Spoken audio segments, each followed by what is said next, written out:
Hi, I'm Drew. And I'm Sam. And welcome to Drewling Samantics.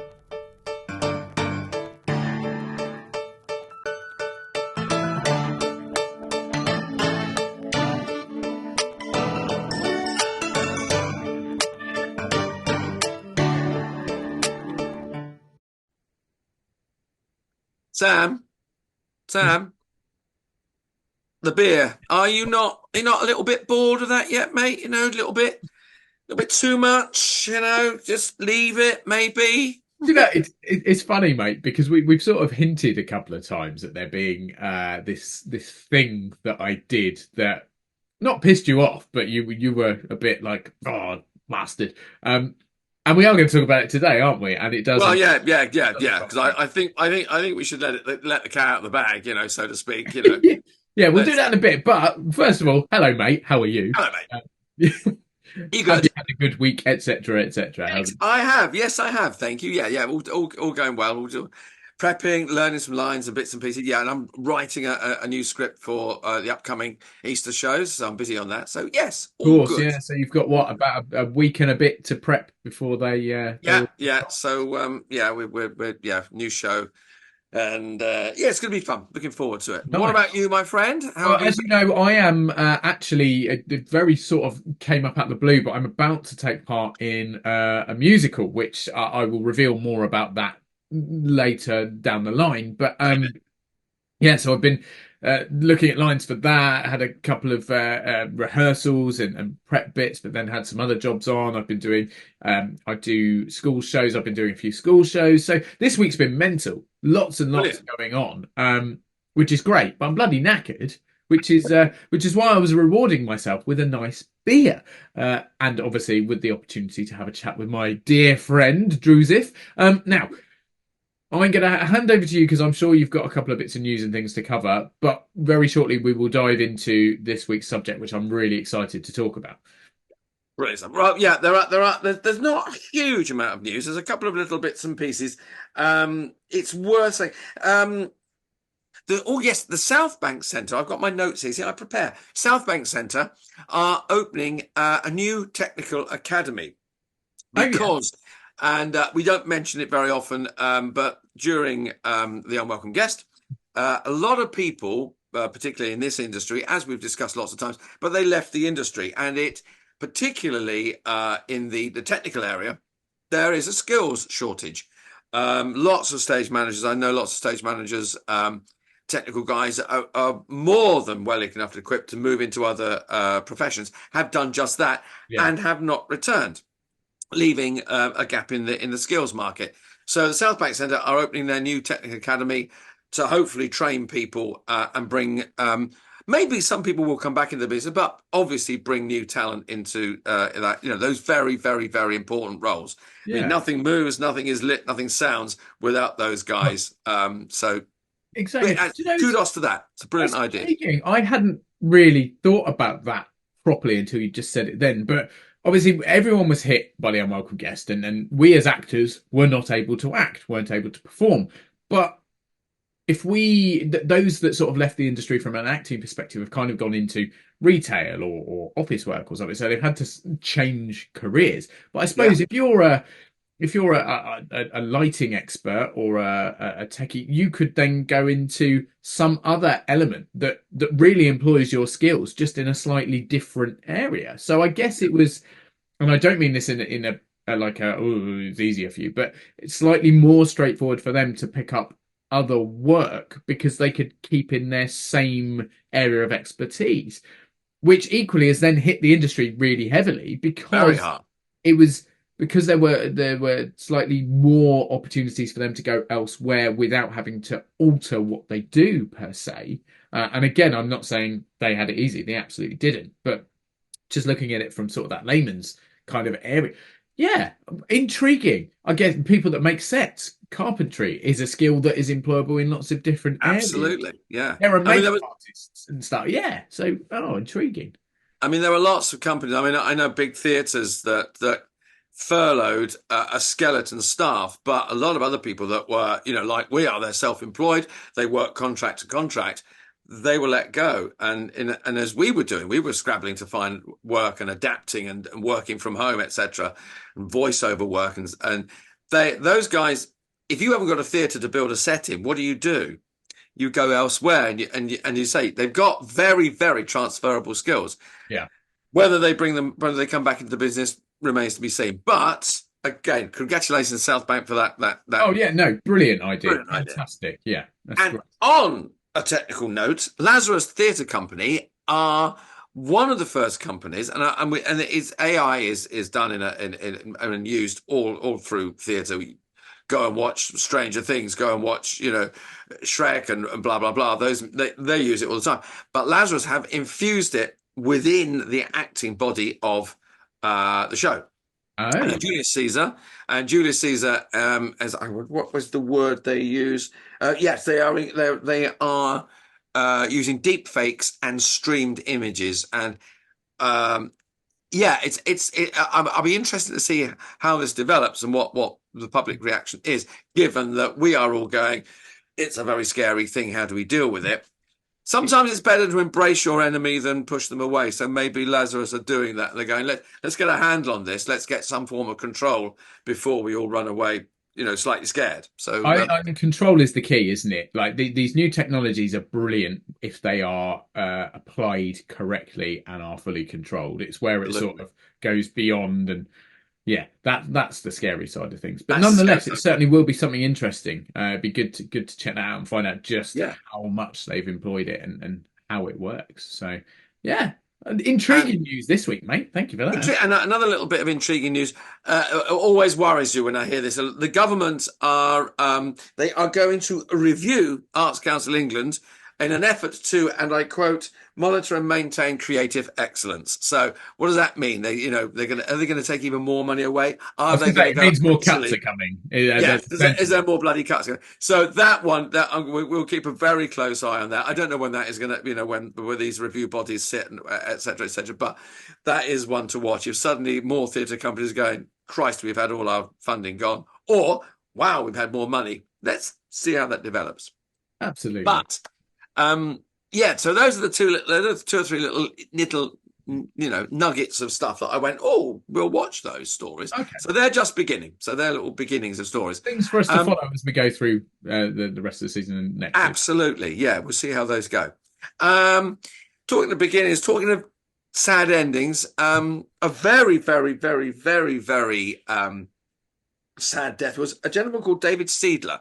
Now, he moved from as a boy, he moved from London to New York. This may give you a clue of what happened. And on that trip over, he developed a stutter.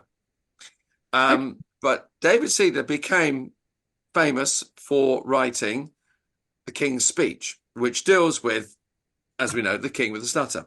Something that he had conquered and fought all his life. The film, of course, was Oscars, and he won an Oscar for that. But yeah, it was just how he took that. If anybody, they always say, write about what you know. Well, that man produced a beautiful script and two beautiful performances from Colin Firth and Geoffrey Rush. I mean, fabulous film. But he sadly passed away at the grand age of 86. Oh. So God bless him. He wrote some fantastic film scripts, but that one, of course, he won his Oscar for. Very particular to him, and very interesting that he'd followed it through and kind of fought for recognition for that, and recognizing one of our monarchs, which is again, you can't get higher in the land than someone. No, exactly that. So yeah. And another sad passing is someone I loved and grew up with his music is Steve Harley from Cockney Rebel. Yes, indeed. Yeah. Famous for Come Up and See Me, Make Me Smile, which was the title of the song. He passed away, 73, a short battle with cancer, bless his heart. But he also, and I was reading little epitaphs and things for him, I read that Cockney Rebel's cover of Here Comes the Sun was George Harrison's favourite cover of any Beatles song. Really? He loved their version. George Harrison was particularly fond of Cockney Rebel's Here Comes the Sun. And it was a lovely cover. So there we go. A high accolade from, Yeah, again, someone very praise high on doesn't get hand. much better than that, Not really. better. No. So, So, yeah. yeah. So So, two sad passings. Raise a glass, raise a mug. Cheers. well, Condolences to the families, but two again amazingly talented people. So thank you for everything they ever did. thank you. Left us with a wonderful legacy as well. Indeed. And speaking of being left with things, and Yes. this is a tenuous link. That was very tenuous, but we do love a segue. We are incredibly lucky, incredibly fortunate to do the job we do. Every day we get up, we get to do something exciting, something different, something varied, something that a lot of people will be very envious that we get to do because it's an incredibly challenging, incredibly competitive vocation. The arts industry in general is very competitive. So to be part of it and to be, for want of a word, successful enough to live your life based purely on this kind of work is an honour and a privilege. And we are enormously grateful for that.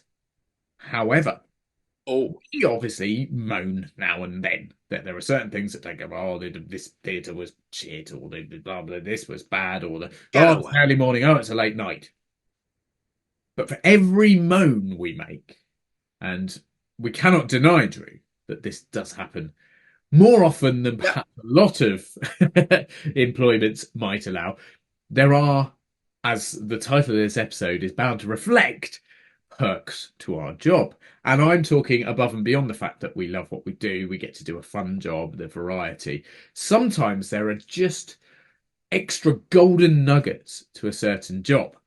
And that's what we wanted to talk about today, because it's been a while since we've sort of really gushed about the industry. And I thought, and we were discussing this, we decided that it might be quite nice to talk about some of those rare occasions where something is just so brilliant that you're like, pinch myself, this is about job.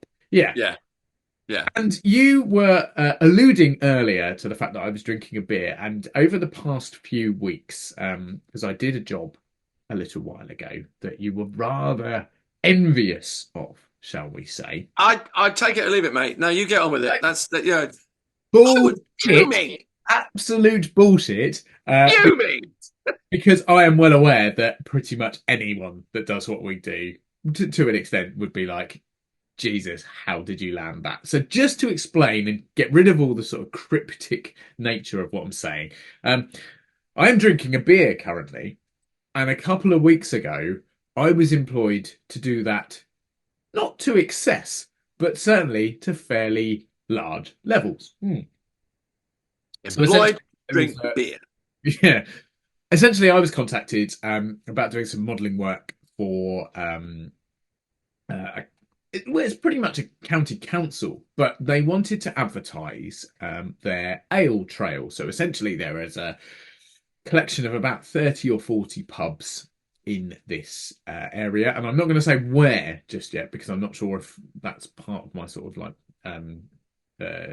do not discuss agreements or your NDA kind of thing. My NDA, yeah. So, but this small town / city it's quite famous for an ale trail where a lot of pubs have got together, and I think they're registered members of CAMRA, the Campaign for Real Ale, and things like that. And essentially, you can go from one to the other, trying different ales and explore this city by the medium of pubs.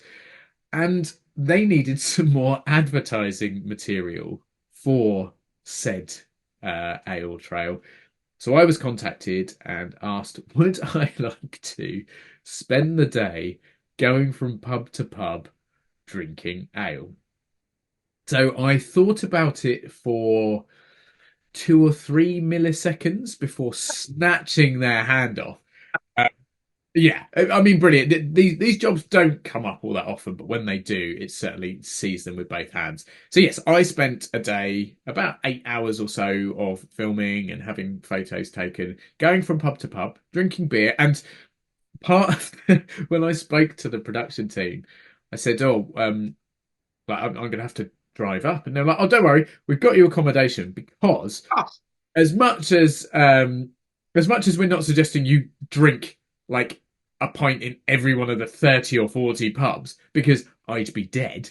They say we do want you to enjoy the day because obviously it makes it more realistic. I mean, you might be an incredible actor, but if you're drinking the actual beer and liking it, then that's real. So Even better. yeah, so yeah, in the end, myself and my wonderful colleague Harry, who we've met because he's been on the podcast previously, we spent the day drinking beer, eating food because there are a couple of times they had to make a point that you can get meals in a lot of these pubs, so we had to have a couple of meals as well.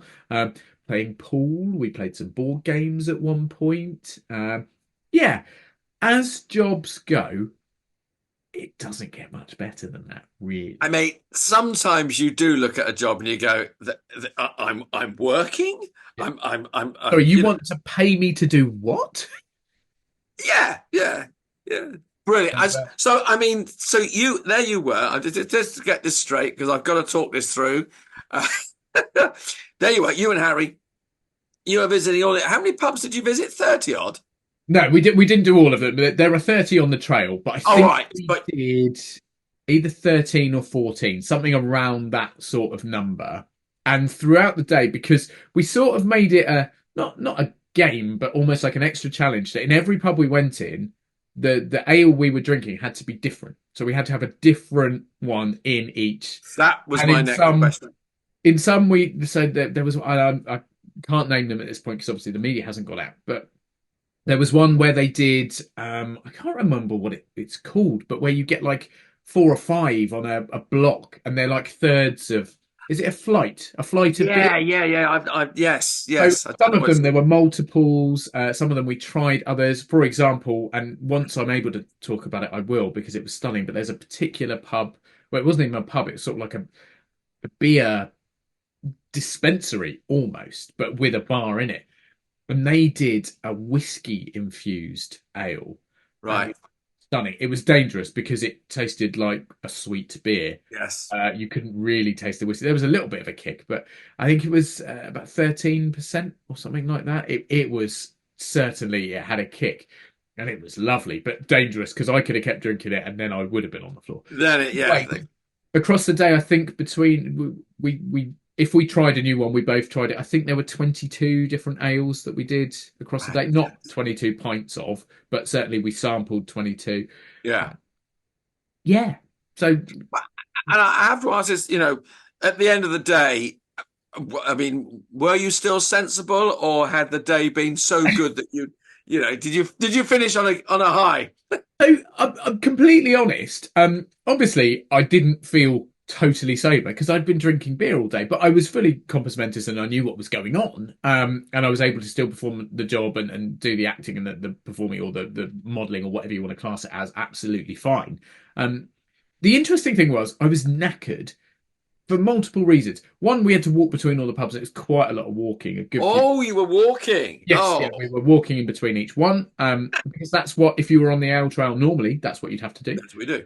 Equally, ale is obviously quite a heavy drink at times, so you do feel very full. And we had 2 full meals as well, so that sort of you got quite heavy. So I can honestly say, at the end of the day, I was very, very happy, very satisfied, but very full and exhausted. Yeah, just an incredible experience and another sort of lovely. I'm so glad I do this job. Not that I'm expecting jobs like this to come up very often, but when they do, bloody hell, yeah. Oh, right. they were. They're fabulous, aren't they? I had a similar one. On the face of it, was just going to be a quite a boring day's work, and it was advertising customized cellars. And you have the house and you have the money. You have a cellar built, and you just descend a spiral staircase.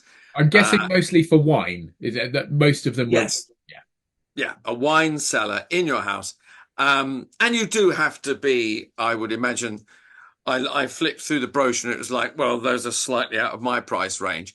But I spent the day walking up and down this spiral staircase, arranging bottles in a rack. This is my. And at the end of the day, we were sort of chatting and we wrapped sort of nice there. And they said, "Oh, do you drink wine, Drew?" And I went, "Yes, I do." And I my favorite glass, a Merlot. I love a Merlot.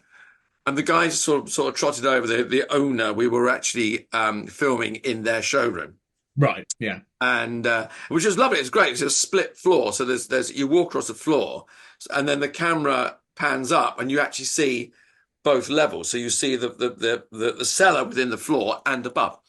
So he just wandered down these cellar steps, grabbed a bottle of very, very expensive Merlot, and went, "There we are. Have that on me." Oh.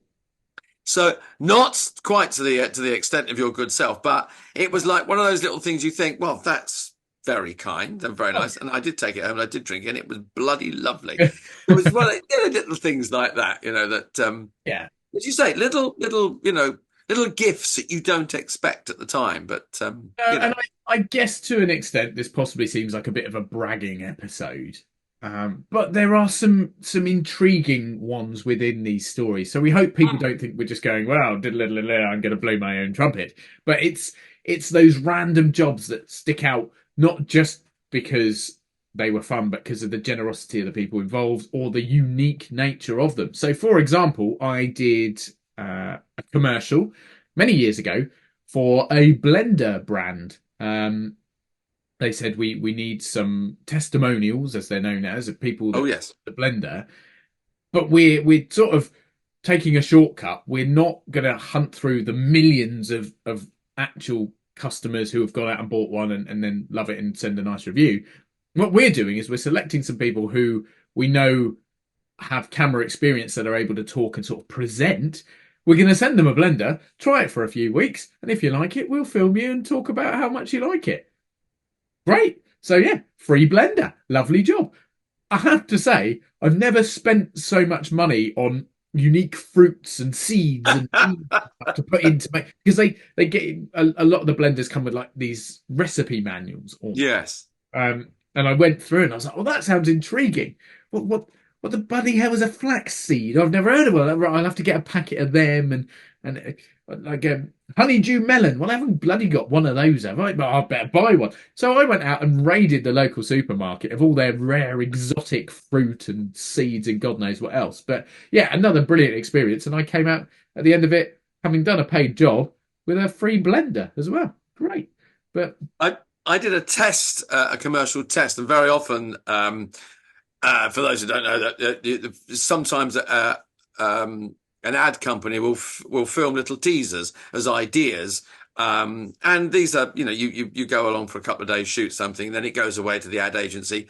Sometimes you get offered the ad when you say, yeah, we like the guy that did, or the girl that did that, put them in it, and sometimes you never see it again, but you get to keep these little test ads on show reels and things. And I did one. Now, you might not know this, Sam, but one of my favorite snacks, probably my very favorite snack, are hula hoops. Other snacks are available, but I love hula hoops. And I did a test commercial quite a long while ago for a hula hoops advert. And there's a thing about you can put hula hoops on the tips of your fingers and eat them off. yeah. And the idea is that I was playing Dr. Jekyll, who turned into Mr. Hyde, who had 2 extra hands. And the idea was, look, now I can eat even more hula hoops. And I come up behind the bench with 4 hands and hula hoops and eating them. Now, quite apart from anything else, it was hysterical because there was myself under the desk. I drank the potion, sank down, rose up, and there was myself and another guy under the bench with holding his hand. So the two of us spent the entire day in quite an intimate situation. Well, yes. But I got to eat hula hoops all day long, and I loved it. Hula hoops, water, let's go again. And at the end of the day, I went into the car park, and the guy's packing at the end of the day, said, do you like hula hoops? I said, yeah, I really do like hula hoops. And threw a couple of boxes of God knows how many packets of hula hoops into the back of the car. So I drove home with a couple of months' supply of hula hoops. Right, so hang on, but I need to check here. So you say a couple of months' supply. Are we talking a couple of months' supply for the average person, or a couple of months' supply for you? I would say a couple of months' supply for the average person. Okay, so the next question obviously is going to be, how long did the average person's couple of months' supply of hula hoops last, Drew? Probably a couple of weeks, to be honest. I Yes, did stuff my face. They were, because they were there. It's another packet, and that box is empty. Open the other box, yeah. But yeah, it was just one of those little things, the little gifts at the end of the Another, day. another, as we say, perk of the job. And I mean, we are obviously we're very proud of what we do as podcasters. We have a very, very loyal following, a fairly widespread following, and a decent following. And we are enormously grateful for each and every person that watches or listens every week or whenever you happen to do. We are by no means, I was going to say famous. I don't necessarily mean that, but we are not at the pinnacle of podcasting. We know that. We're not up there competing with the likes of Gary Lineker on multiple podcasts, or James Acaster and Ed Gamble, who I mention a lot because I love Off Menu. Now they often mention things on their podcast, or their guests will mention things, and then lo and behold, they're sent shed loads of the stuff. We're not at that level yet. We'd bloody love to be, please. Damn right. And just in case people are listening, I'm just going to say Ferrari, Rolex, Peroni, just in case. You never know. So there you go. There's some free advertising for three fairly small brands, I think. But they might send me something. It's a drop in the ocean to these people. Of course, drop in the ocean to them, mate. Yeah, and I'm more than happy to promote them every single week if they send me. Absolutely. If Maserati are listening, it's nothing. It's nothing to them, Yeah, but I think these jobs do come up on odd occasions. You're never expecting them, but they add that little perk and that little excitement, and you're like, my God, I'm very lucky. I did, and I think you know this, I did a commercial for a hot tub company. Did you know this? I didn't know this. You didn't? Oh, okay. No. So again, a modeling commercial. So the still imagery they needed for advertising online and for brochures and stuff. And I turned up, and it was so out of the blue. But I turned up, and there were 4 of us needed for this commercial. There were 2 guys, 2 girls, and turned up at the owner of the company, their personal home, because they had a nice house with a fairly large garden. And when I say fairly large, rather than taking us to a showroom, they wanted the hot tubs to look like they were, I was going to say, in their natural habitat. What a weird thing to say. But you know what I mean. They wanted the imagery to look like people were enjoying this hot tub in their home, like actually where it would be, rather than people who'd been paid to sit in hot tubs in a showroom. Yeah. But what they'd done is I was not shipped in, but obviously because they'd craned into their own garden 6 or 7 hot tubs. And they'd strategically placed them so you couldn't see another hot tub in the background of the imagery of one hot tub. But I dread to think what their electricity and water bill was that day. Good grief. Because they were all having to run to get up to temperature so we could get them and take the photos. But yeah. So yeah, again, through a modelling job, I spent the day lying in hot tubs, having a chat with some lovely people, drinking beer. Because when you're in a hot tub, you have a drink, don't you? So there was champagne, there was beer. Yeah, I mean, they're another one to add to the list. And please don't get me wrong, people listening or watching. This isn't a weekly occurrence. It's not like, oh, what free stuff am I going to do this week? No. They're going to pay me that's bloody, I'd pay good money to do myself. But when they do come up, you're just like, makes up for those 4 o'clock starts and the standing in the freezing rain doing the same take 20 times in a row, as does the honour of being an actor, being a performer. Like, absolutely. No, I mean, mouths here. We are, as you say, we're very lucky, Sam, because we get, the perks of the job are we get to work with some fantastic people in some fantastic places. I mean, I did a little while back, Verona and I, we went on a cruise. We had like 2 weeks on the cruise, and we had 4 shows to do in 2 weeks. And those were the nights when we were sailing. Other times we were just going into port and going, well, should we go on a trip today? Yeah, okay. So, it was a beautiful job. I mean, and our job does take us all over the world to wonderful places and wonderful tours. And we are very, very lucky. The one little job I got, it didn't take me very far. It took me to Nebworth, and I was doing Canterbury Tales. We did 4 Canterbury Tales over a weekend, And there was a joust going on and all this sort of thing. It was a medieval banquet, and they had steak, these big steaks, and shark steaks were in these big tents. Yes, and at the end of the day, the end of the weekend, I took home loads of steaks and loads of shark steaks and crammed them into my freezer. Yeah. And for the next month or so, I had a cat at the time. That cat and he had shark steaks and I had steak. We were the best fed actor and cat in West London. We ate like kings. But again, at the end of the gig, people coming up going, we're going to throw them away as you want them. And I was like, yes. And I hadn't been in the business very long.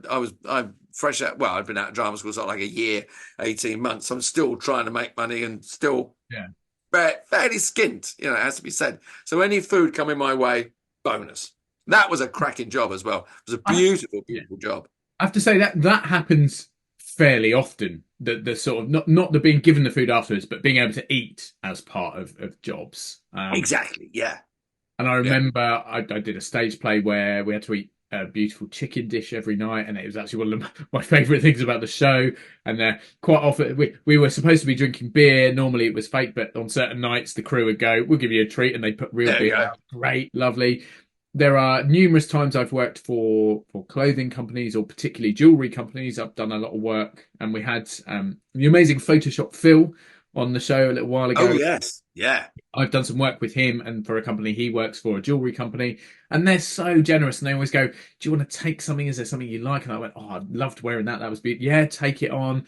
I know people that have done work for suit companies, and because they have to be tailored, they're like, "Well, it won't fit anyone else unless they've got exactly your measurements, so please take it away." So there are a lot of occasions where that happens and you're just like, "Oh, I am so lucky." And actually, you were talking about going away. You and I went to Spain and Gibraltar for work together. Yeah. And as much as we're out there working, and a lot of the time you are sort of prepping for shows or traveling, you do get the odd occasion where you can go and explore a bit. And we got to go and see the monkeys on the Rock of Gibraltar and climb through that, and brilliant weather and nice time spent. So we are enormously lucky to do our job regardless, but these extra moments just add something else. And again, sorry to people if you think this is a bragging episode. We're not doing it to try and go, fuck a lot of you, we've got all this. It's just to go, how mad is what we do?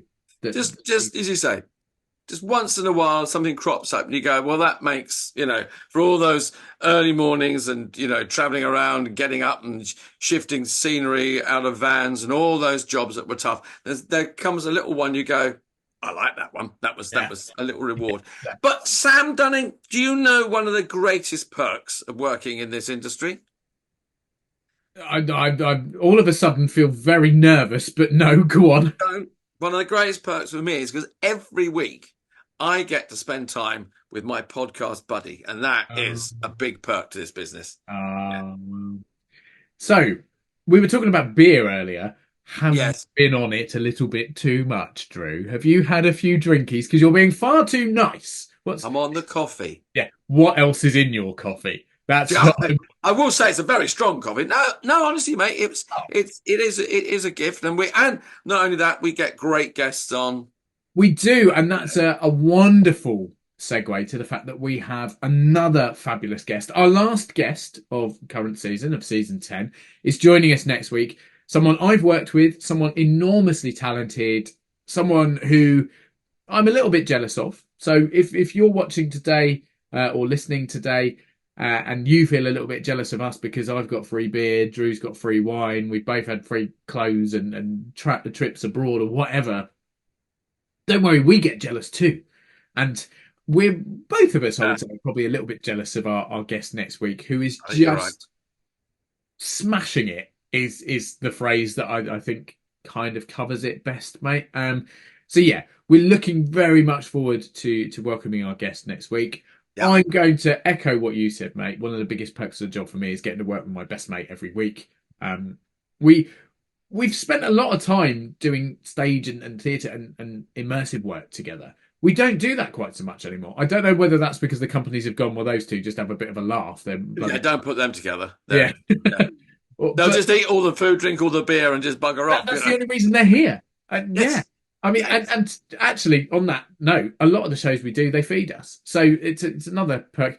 I've always said the best way to make an actor enjoy what they do and then to work hard and to know you'll get the best out of them, feed them and pay them. And then that's all you need to do. We're that simple. We're very easy to manipulate creatures. But yes, no, it's an absolute honour seeing you through the screen every week, or on the odd occasion we get to do the in-person episodes and things like that. So, but next week we'll still go through screens, but we'll add a third person to the mix, someone who is going to make everyone smile and everyone go, "Wow, what a lovely, lovely person." Can I just say, he will definitely perk you up. Do you know? Just to counteract everything I've ever said, I bloody have. when you come up with I'm going to call them granddad jokes, because dad jokes doesn't cut it. Right, you might be right there, Sam. You might be right. So please do come back next week, everyone. Come and listen to us or watch us. We won't be showing off all our freebies next time. We'll be talking to someone who is far, far more talented than either of us and is having a brilliant time right now, and find out all about what they do, how and why. But in the meantime, have a cracking week. Enjoy whatever you're doing. Well, I say next week because it's the end of the week, but you know what I mean. Here's to everyone listening, everyone watching, my partner in crime across the screen from me. We'll see you all next time. Take it easy. Next time. Bye-bye.